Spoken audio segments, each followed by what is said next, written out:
इस बहुत ही भव्य कार्यक्रम में आए हुए हमारे जितने भाई बहन हैं, मंच पर विराजमान कर्मवीर दादा साहेब गायकवाड़ जी का ग्रैंडसन श्री राजेंद्र गायकवाड़ जी, आधार महिला संस्था अध्यक्ष Yojana Thokale ji, Ghee Bharari federation president Sneha Bhalerao ji, Jai Bhim army के अध्यक्ष Shri Nitin Maurya ji, Buddhist youth organisation के अध्यक्ष advocate Vijay Gawale ji, human rights activist advocate Valmiki Nikhalje ji, Phule Sahu Ambedkar activist Shri Akash Ambhore ji, profound Ambedkarite youth leader Shri Nagsen Punke ji, और कार्यक्रम से जुड़े हुए आप लोग मुंबई में यहाँ एकत्रित होने पर मुझे भी आपके बीच में आने का मौका मिला। मैं बहुत ही गौरव महसूस कर रहा हूँ। विशेष कारण है इसका। वो बहन बता रही थी मैं दिल्ली से आया हूँ। मैं तो अभी दिल्ली से नहीं आया, मैं अभी नॉर्थ ईस्ट से। दिल्ली तो मेरा ऑफिस है। अभी मैं गांव से 10 घंटे गाड़ी में, फिर उसके बाद गुवाहाटी, फिर कलकत्ता, फिर बम्बई पहुंचा, तो पहुंचते पहुंचते लेट भी हो गया। अभी मैं कुछ बातें करके दिल्ली निकल जाऊंगा। मेरा कार्यक्रम है 14 तारीख का, फिर आ रहा हूँ। और बीच में मेरा नासिक में भी कार्यक्रम है, नागपुर में भी जाना है, अकोला में कई कार्यक्रम, पुणे में भी रखेंगे। और वैसे भी मैं महाराष्ट्र का दौरा बहुत कर चुका हूँ। पहले भी मैं अलग अलग मंत्रालय में रहा है। इस बार भी विशेष रूप से मुझे महाराष्ट्र का दौरा करना है। मैं 2-4 मिनट में उल्लेख करूंगा। सबसे पहले तो ये जो कार्यक्रम का रचना किया है, बहुत ही जरूरी और बहुत ही महत्वपूर्ण कार्यक्रम आप लोगों ने किया है। ये संविधान के बारे में इस देश में जो गलत बातें फैलाए जा रहे हैं, उसको ठीक करने के लिए महाराष्ट्र के अंदर में आप लोगों ने जो विशेष जो कार्यक्रम चलाया है, मैं मानता हूं कि ये सचमुच में देश भर में भी ऐसा चलाना चाहिए। महाराष्ट्र में तो आप लोग कर ही रहे हैं। अब मैं एक रिजर्व कैटेगरी का एक नागरिक हूं। हम लोग इस देश में जितना SC ST के लोग हैं, हम लोगों को विशेष रूप से एक दायित्व खुद अपने मन में लेना चाहिए। SC ST और जितना बैकवर्ड कम्युनिटीज के लोग हैं, और एक तरीके से हम लोगों का साथ एक मजाक उड़ाया जा रहा है। बाबा साहब अंबेडकर जी का जो सोच है, और हम बुद्ध भगवान का आशीर्वाद से काम करते हैं। सुबह बुद्ध भगवान का आशीर्वाद से और रात बुद्ध भगवान के आशीर्वाद के बाद हम सोते हैं। और दिन में काम करते समय बाबा साहेब डॉक्टर भीमराव अंबेडकर जी का विचार को दिल में रख करके हम लोग चलते हैं। लेकिन जो लोग बाबा साहब को मानते ही नहीं है, जिन्होंने बाबा साहब को ह्यूमिलेशन किया, इंसल्ट किया, उनको कोई रिकॉग्निशन नहीं दिया, ये लोग बाबा साहब का नाम लेकर के प्रचार प्रसार कर रहा है। और जो लोग बाबा साहब को मान रहे हैं, उसको बाबा साहब को विरोधी दिखा करके, संविधान विरोधी दिखा करके जो काम हो रहे हैं, मैं मानता हूं खास करके महाराष्ट्र के अंदर में ये डॉक्टर बाबा साहब का कर्म भूमि है, उसका गृह राज्य है। तो इसका सबसे पहला महाराष्ट्र से ही अभियान शुरू होना चाहिए। इसलिए आप लोगों ने संविधान जागरण यात्रा जो किया है, उसके लिए विशेष अभिनंदन करना चाहता हूं। आज हम लोग यहाँ जितने लोग बैठे हैं, और आप लोग महाराष्ट्र के अंदर में जितने जिले हैं, सबको छूते हुए आप लोगों ने कार्यक्रम करके मुंबई पहुंचा है। मैं मानता हूं कि मेरा भी एक विशेष जिम्मेदारी है। आजकल सोशल मीडिया का जमाने में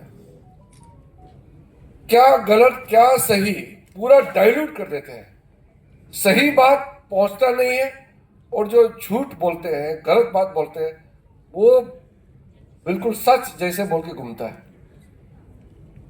अभी आप देखिए, इस बार जो नया पार्लियामेंट बना है, 18वीं लोकसभा, कांग्रेस पार्टी और कुछ पार्टियां हैं, छोटे छोटे संविधान किताब पकड़ करके जय संविधान का नारा लगाने का ढोंग किया है।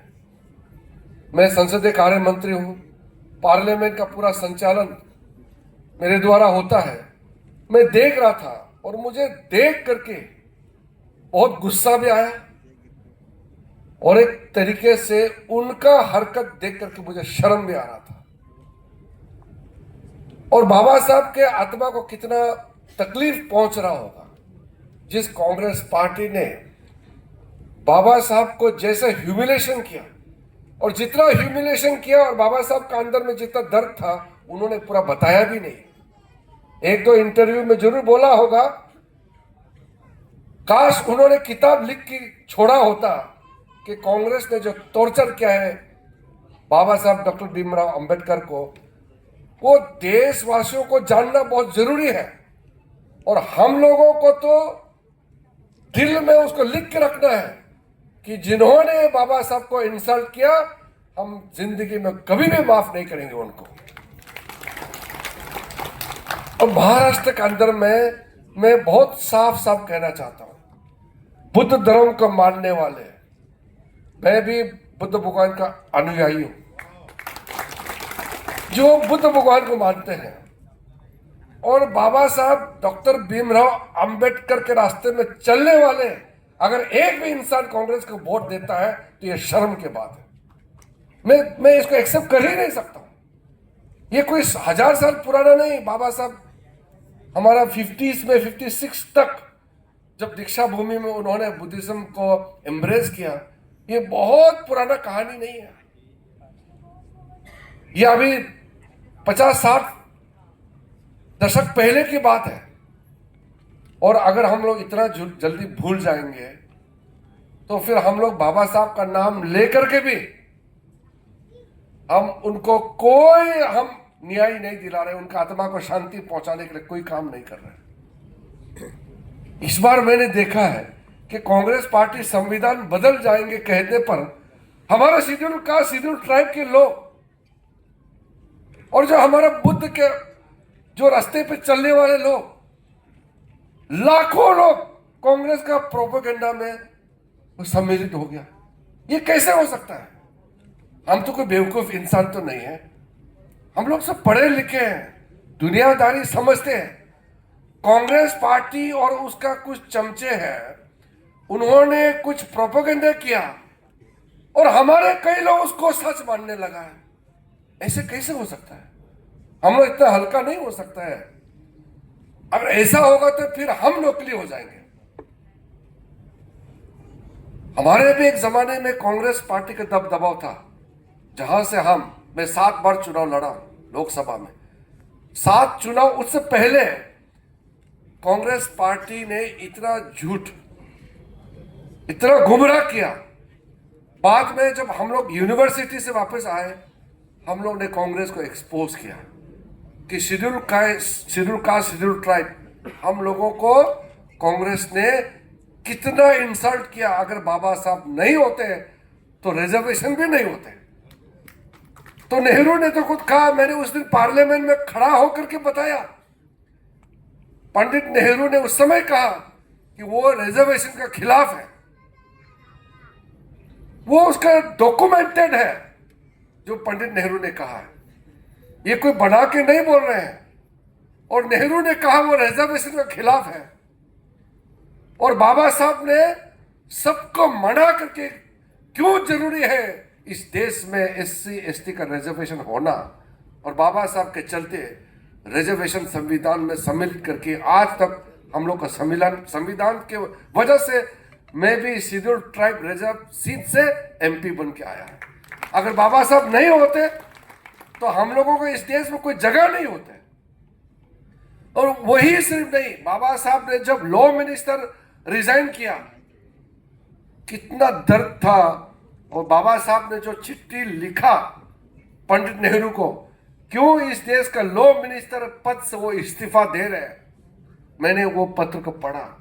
और जब मैं लॉ मिनिस्टर बना, इतने साल बाद, बाबा साहब के बाद एक बुद्ध को मानने वाला एक बुद्धिस्ट को हमारे प्रधानमंत्री मोदी जी ने इतने सालों बाद इस देश का कानून मंत्री बनाया। और जब कानून मंत्री बना तो मैंने पढ़ा है कि बाबा साहब के मन में क्या दर्द था कि उन्होंने कानून मंत्री का पद से इस्तीफा दिया। तब मैंने बहुत गहराई से स्टडी करके देखा है कि जवाहरलाल नेहरू ने इतना इंसल्ट किया पंडित नेहरू का, जो हर एक स्टेप में बाबा साहब को कोने कोने में बिठाते थे, साइड में दूर दूर बिठाते थे, कोई कमेटी में मेंबर नहीं बनाते थे, किसी कैबिनेट कमेटी के चेयरमैन छोड़ दीजिए मेंबर नहीं बनाते थे, किसी भी विदेश में प्रतिनिधिमंडल जाते थे, डेलीगेशन जाते थे, बाबा साहब को नहीं भेजते थे। कोई भी इंपॉर्टेंट भारत सरकार का काम होगा, बाबा साहब अंबेडकर को कंसल्ट नहीं करते थे। इतना इंसल्ट झेलते झेलते बाद में बर्दाश्त नहीं हुआ और बाबा साहब अंबेडकर ने नेहरू का कैबिनेट से लॉ मिनिस्टर पद से इस्तीफा दिया है।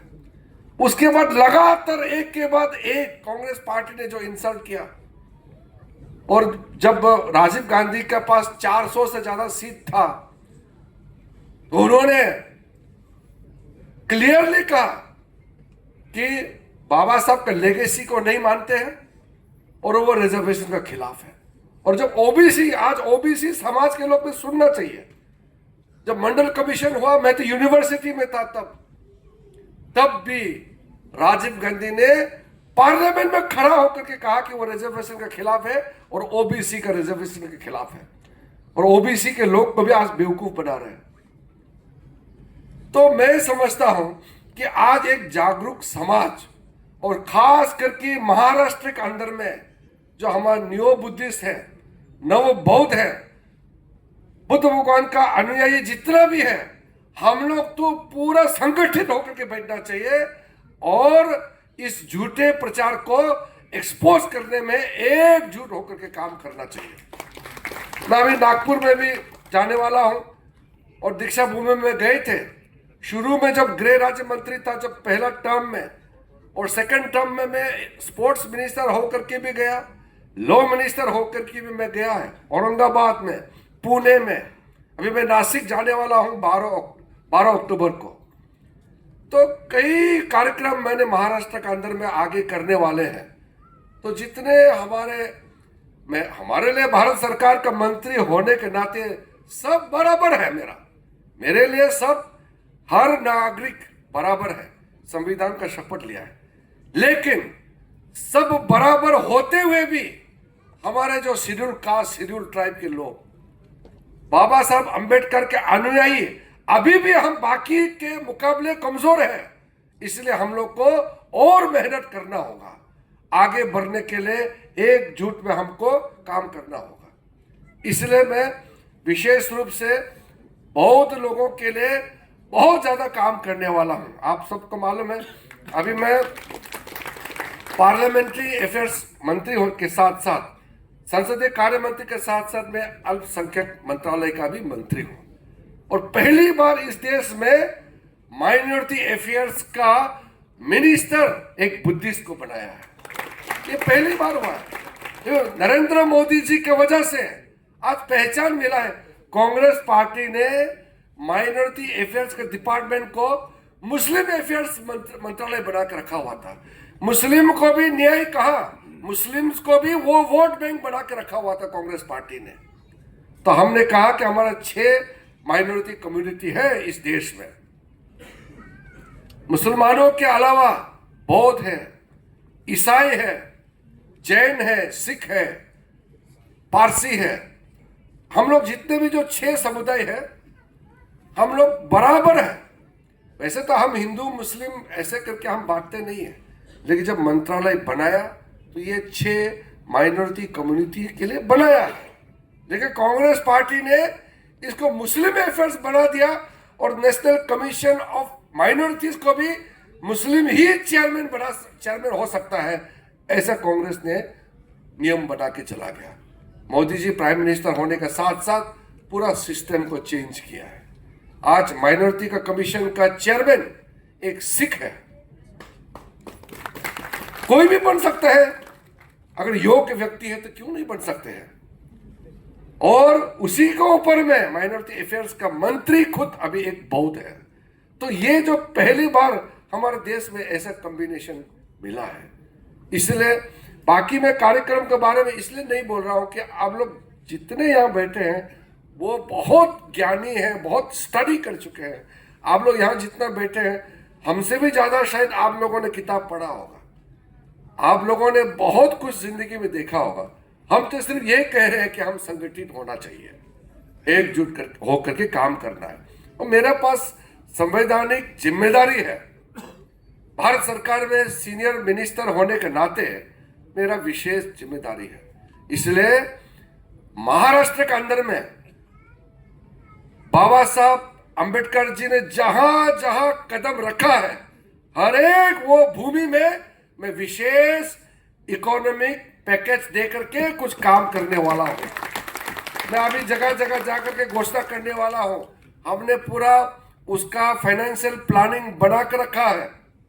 और जितना बुद्धिस्ट सेंटर है महाराष्ट्र के अंदर में, हर एक बुद्धिस्ट सेंटर और जो सोसाइटी है, कुछ लोग तो यहाँ बैठे हैं, उनके लिए हम classroom, hostel, skill training centre, महिलाओं के लिए विशेष ट्रेनिंग सेंटर और साथ साथ में खेल धूल के लिए स्पोर्ट्स फैसिलिटी सेंटर में पूरे महाराष्ट्र में जहां जहां बौद्ध सेंटर है, सबको नरेंद्र मोदी जी का आशीर्वाद से मेरा मंत्रालय से आपको मदद मिलने जा रहा है।